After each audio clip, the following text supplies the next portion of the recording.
The content you are about to watch is not intended for children. Viewer discretion advised. Welcome back, Regretters. It's time for another episode of Regretful Reads. Today, we are reading another story in the life and times of Squidbob. This story is entitled, Can a Sponge and an Octopus Separate Business and Pleasure? By Sanders Edge. Summary here says, after the events that preceded the business dinner, Spongebob is having regrets. Thankfully, he finally opens up to Squidward about his concerns. Meanwhile, the octopus is dealing with an employee that won't take no for an answer. Some notes and warnings here says, this work only contains attempted rape without actually any of the characters following through on it. However, I still included the warning just to be safe and in case you don't want to even read about an attempted non-consensual situation. So keep that in mind. If you are in a situation like this and don't know where to turn, please call the National Sexual Abuse Hotline at 1-800-656-4673. They will connect you with a trained professional to help. Let's get started. Chapter 1. The Fallout. In the days following the fateful night at Squidnado's apartment, Spongebob has become increasingly distant from Squidward. While at first the octopus didn't know, since he'd been so enveloped with work, it quickly became apparent that something wasn't right. After Claire had gone to bed, Squidward decided that they needed to talk. He hated doing this, and what was even worse was that he knew Spongebob was going to cry. Seeing those big, blue eyes fill with tears always broke his heart, but he knew it had to be done. Spongebob, Squidward said, coming into the living room. Can we talk for a second? Sure, Squiddy. Spongebob set down the book he was thumbing through. It's about the other night at Squidnado's place. Squidward was nervous. Ever since then, you've seemed distant from me, and I'm sorry it took me a couple of days to realize it. What's wrong? Nothing's wrong. Spongebob forced a smile. Look, Spongebob, Squidward saw right through it. I know you better than you think. I know you and something's wrong. Oh, okay. Spongebob fidgeted with his hands. I just feel like I did something wrong, and what was worse was that I was drunk. How was I supposed to know vermouth was alcohol? I thought it was like soda or something since it was so sweet. And then was mating with you and another octopus, and when I said you were the only octopus for me, and... Breathe. Squidward had to slow down the fast-talking sponge. And... Spongebob took a deep breath. And it sort of felt like I was being pushed to the side all night, and I don't like the food or the wine. I couldn't even follow what you two were talking about. I know I'm not the smartest sponge in the ocean, but I just felt so dumb listening to the two of you. I didn't want to say anything, though. Maybe that's why I did what I did when we went back to the apartment. I really only wanted to get you in the mood so we could come back here quicker. I had no idea. Squidward looked at his now sobbing partner. I'm sorry. It's not your fault, Squiddy. Spongebob sniffled. I knew how important this dinner thing was for you, so I just tried to find something on the menu, and I thought spaghetti would be safe, but it wasn't. It wasn't! How could spaghetti not be a safe option? Squidward was cut off by more of SpongeBob's stream of consciousness thoughts. And then the wine, SpongeBob continued. I wanted to like it. I wanted to show you how mature I was by drinking wine, but it was just yucky and burned all the way down. Then afterwards, I felt all loopy, and I guess that was from the alcohol, but I didn't like it. And afterwards, we were in the apartment, and I had the vermouth. It made me just lose any restraint I had towards anything. Oh, Squidward tried unsuccessfully to get another word out. Oh, and the dessert! SpongeBob was really crying now. All I wanted was some ice cream, but they didn't have any, so I just drank some tea because I didn't want to feel left out, but I did feel left out. I felt so left out. I don't even know what a tart is. Why, Squidward knew he should stop trying. Then the sex! SpongeBob was almost hyperventilating. The sex was fantastic! Don't get me wrong, it felt so good, but I did it with someone other than you, and how could I not do that? My little holes are only for you and not for anyone else. But I let a stranger inside me, and you seemed to really be enjoying it. And I didn't want to stop even though it hurt and it felt so uncomfortable, but after you good and me in the second time, I knew it must have felt so good and I just couldn't deny you from that. I'm so ashamed of myself and I couldn't even want to see you talk to me or anyone again to understand because I'm just a dirty sponge! stop! Squidward had to break SpongeBob out of this. Please stop. You're going to pass out. And before we go any further, let me make one thing very clear. I'm not leaving you. Squidward waited to see if SpongeBob was going to start back up again, but the only sound he heard was heavy breathing from his partner. He then reached over a tentacle to comfort the sponge before he started to make sense of everything SpongeBob had just spilled out to him. SpongeBob, Squidward's voice was low. look, you didn't embarrass me at dinner, and I honestly had no idea you didn't like the food. I hadn't really thought about that when I picked the restaurant. I also sort of forgot you don't drink, or really even ever had wine before. As for the conversation, I'm sorry we were talking about stuff you didn't like. You could have brought something up, though. I thought for sure you would have said something when Squidnator was talking about photographing jellyfish. Still, I should have involved you more. I just got excited that he was really into music. Finally, when we were in his apartment, I really didn't know what happened. I thought I was pretty far gone by then too, and I never even registered with me that you probably wouldn't know what vermouth was. And the sex. Well, I think it was a bad move too. We mixed business and pleasure. Now it's just going to be weird. But I'm sorry I paid so much attention to him. He's handsome for sure, but you're the only one for me, I promise. And it wasn't my intention to keep going. Our, arms were stuck together inside of you, and I was trying to pry us apart. Oh, SpongeBob wiped his eyes. I didn't know. Look, Squidward pulled SpongeBob closer. I love you, and I think we made some mistakes, but we're strong and can move past anything. I will be more aware in the future if we need to have any more business dinners. Also, if something is bothering you, please talk to me. You know, no matter what, I'll do my best to listen. I know, Squiddy. SpongeBob laid his head on Squidward. I love you too, and you're right. I usually am. Squidward chuckled. You're a goof. SpongeBob giggled back. Yeah, Squidward smiled. but I'm your goof. Chapter 2.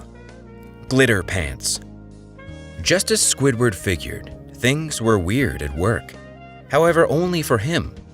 Spongebob had decided to stay home for the day and do some cleaning, so it was just Squidward who needed to deal with Squidnator. Probably just as well, too. However, when Squidnator showed up for his shift, it was like nothing had happened. He talked to Squidward like he was his boss, and not someone who had their mating arm stuck to his only days earlier. Squidward wasn't about to bring it up either. He felt like at some point it probably needed to be addressed, but hadn't prepared himself for that talk just yet. With any luck, his awkward feelings would pass, and Squidnator would just forget about it. Unfortunately, that didn't happen.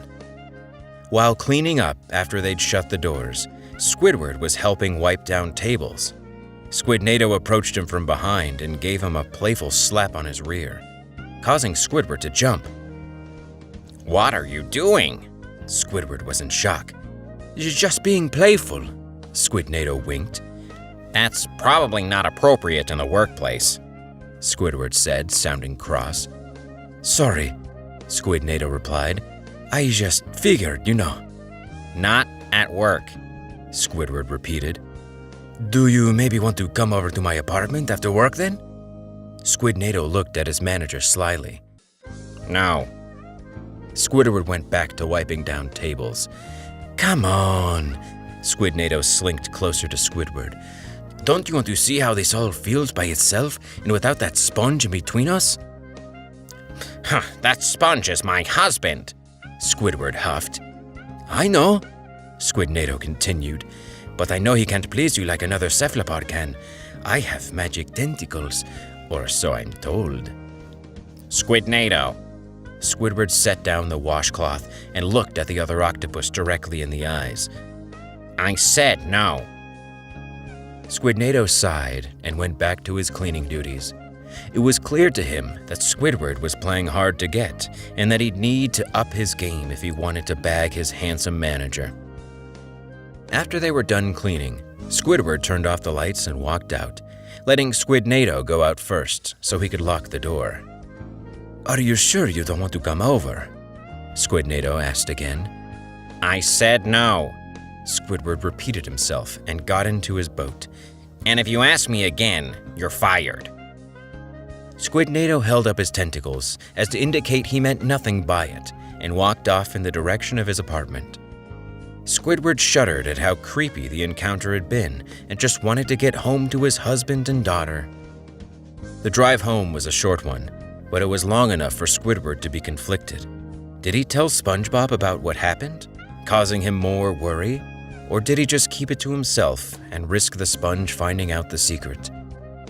As he pulled into the driveway, he figured the best course of action right now was to spare Spongebob's feelings and not tell him. Plus, he didn't want the night to be consumed by this, and instead wanted to focus on his family. Hi, honey. Squidward opened the door and set the keys on the counter. I'm home. Claire Bear? There was the sound of thundering feet coming right at him as his daughter sprinted into his outstretched tentacles. He picked her up and spun her around before giving her a kiss on the forehead.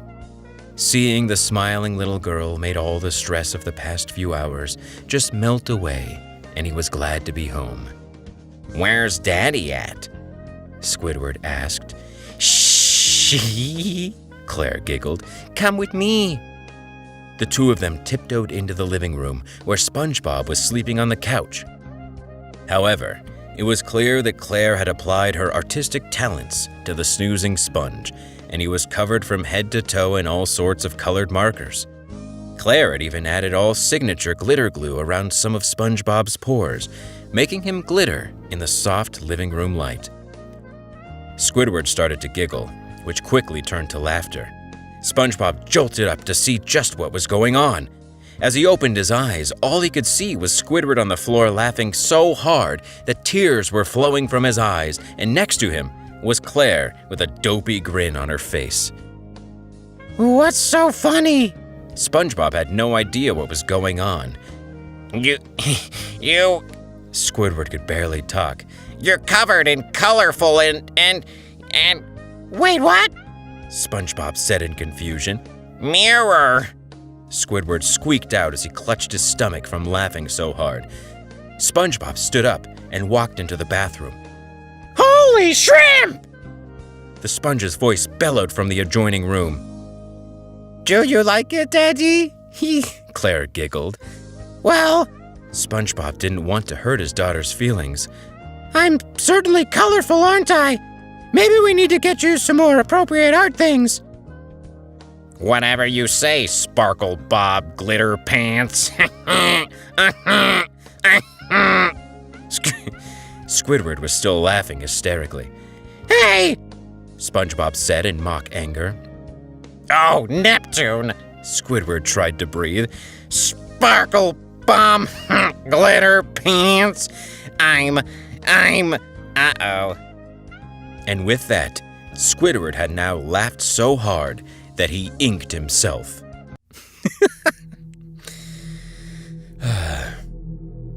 Chapter 3. No means no.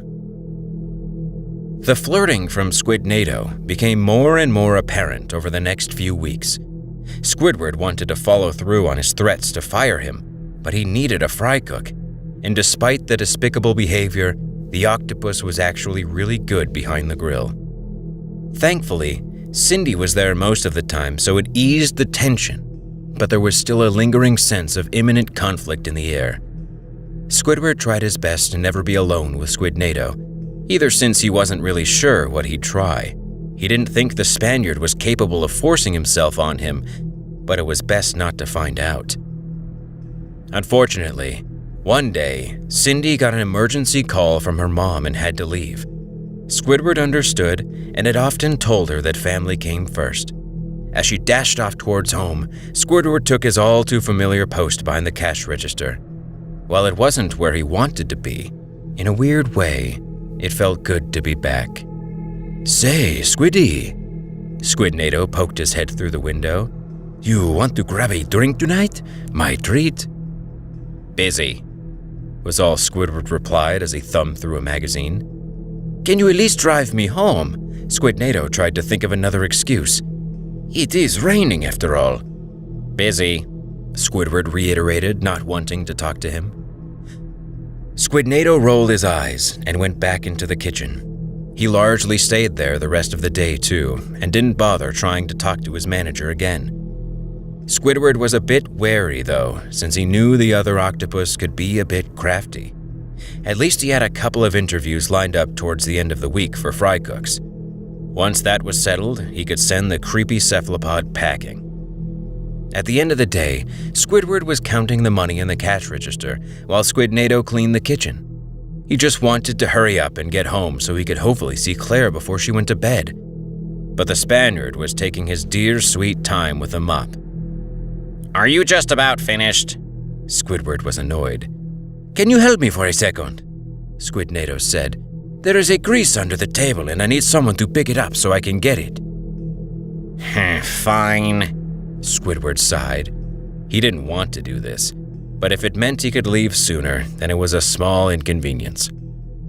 Squidward walked back into the kitchen, but Squidnado was nowhere to be seen. The octopus let out another sigh and looked around once more. He was not in the mood to play games, and the floor already looked perfectly clean.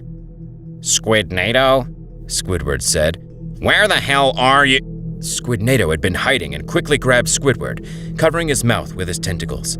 He then started to drag the struggling Squidward towards the prep table in the middle of the room. "I know you were playing hard to get," Squidnado said. "No more games, though." Squidward couldn't respond as his mouth was held tightly by the octopus. It was now abundantly clear what was going to happen. Squidward never dreamed the Squidnado was capable of rape, but it turned out he was wrong. Squidnado used a free tentacle to get his mating arm out and start positioning towards Squidward. However, in a brief moment of hesitation, he stopped and wondered if he wanted to take the octopus's ink duct or siphon. The brief hesitation was all it took for Squidward to eye a fork, grab it, and slam it directly into the tentacle covering his mouth. Squidnado shrieked in pain as the three-pointed utensils drove into his flesh as he recoiled back. "Fuck you!" Squidnado screamed and charged at Squidward.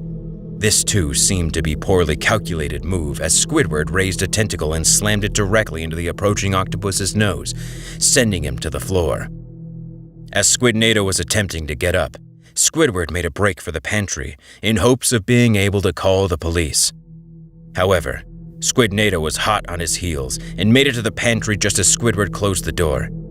The angry octopus wrestled to pry the door from Squidward's grip, but the blue blood on his tentacle wasn't allowing him to get a good grip. Finally, Squidnado managed and flung the door open, hoping to see a cowering octopus on the floor. What he saw instead was a cast iron skillet coming at his head before his whole entire world went black. Squidward was breathing heavy as he clutched the skillet. Beneath him, Squidnado lay in a heap of more blue blood pooling around his head. Squidward kicked the downed octopus to see if he was still alive, and thankfully he was, just badly hurt. Squidward looked around and found an extension cord which he used to hogtie the injured octopus. Once he was certain that the creature was secure, he then called the emergency services and then went to queue up the surveillance system so the police could see it. Within moments, 2 police boats and an ambulance came roaring up to the Krusty Krab. Since he knew the police probably wouldn't know one octopus from another, he held his tentacle up as the officers entered. Thankfully, one of the fish recognized Squidward from all the trips he'd taken to the crab and had the octopus direct them to Squidnado.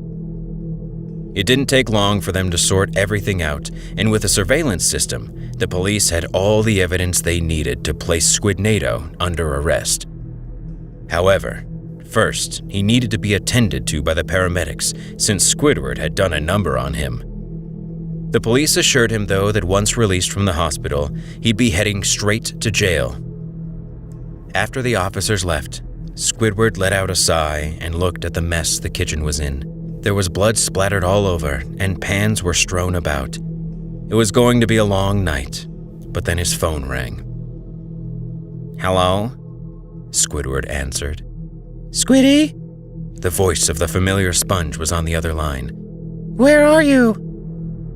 It's been a long night, Squidward replied. What do you mean? Spongebob asked. Squidnado isn't coming back, Squidward said. You know what? I'm going to come home and tell you all about it. The end. Oh boy. Man, Sender's Edge is... You're too good at writing, man. It's not... Making me all... Oof. Anyway. Please go find Sender's Edge on Twitter. Follow him. Support his work. This has been a good ride. There's still a lot more The Life and Times of Squidbob, so make sure to show your support in that way. And if you'd like to support this channel, you can on patreon.com/regretfulreads. I just introduced a new lower tier if people want to support, but not have to fork over $420. LMAO. You can also become a YouTube member, where there are a couple of tiers as well. You get an extra video a week, and we get to chat if you'd like. So join the Discord, and, well, I'll see you next time. Bye-bye.